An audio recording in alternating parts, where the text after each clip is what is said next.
what is the difference between SDE and add backs? Essentially, SDE and add backs, they kind of get interchanged as far as the usage. So sometimes you may talk to somebody, they're like, oh, the seller's discretionary earnings is this, the add backs are this, and they're kind of using them interchangeably, and there's a considerable difference between the two.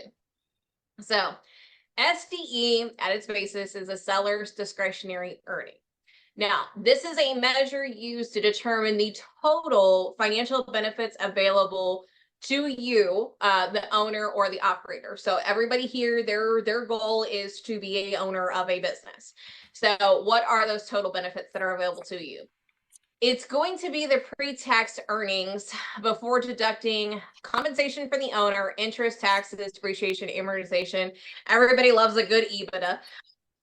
But it's after adding back certain discretionary, non-operating, and non-recurring expenses. Okay.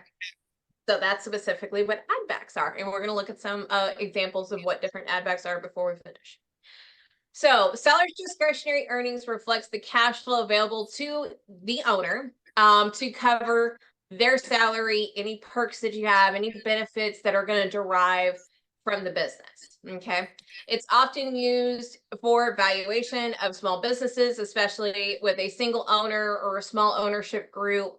And based on conversations I've had with various folks in this organization in the accelerator program, you guys are all going for either single owner or, small ownership groups. So you guys are going to deal in SDE quite often. Now, what are the add backs? The add backs are the specific adjustments that we make to the financial statements. And when I say we, that is typically done by an accountant, a CPA. Sometimes the business broker will handle it, but us as the evaluator, we don't determine what those add backs are ourselves. Okay, those are going to come from conversations with the owner, again, accounting professional or their broker. Okay, this is going to normalize the financial performance of the business. So add backs typically involve identifying and adding back expenses that are one-time, non-reoccurring, discretionary, which can also mean personal use in nature, and not reflective of ongoing operations in the business. Okay. Common add backs include salaries that are above market rate. Okay. So the owner, a lot of the time owners want to add back all of their salary. Okay. Sometimes you see, oh yeah, no, add back $100,000, add back $200,000, add back this. Well, you as an owner, the goal in a successful business is for you to draw payroll.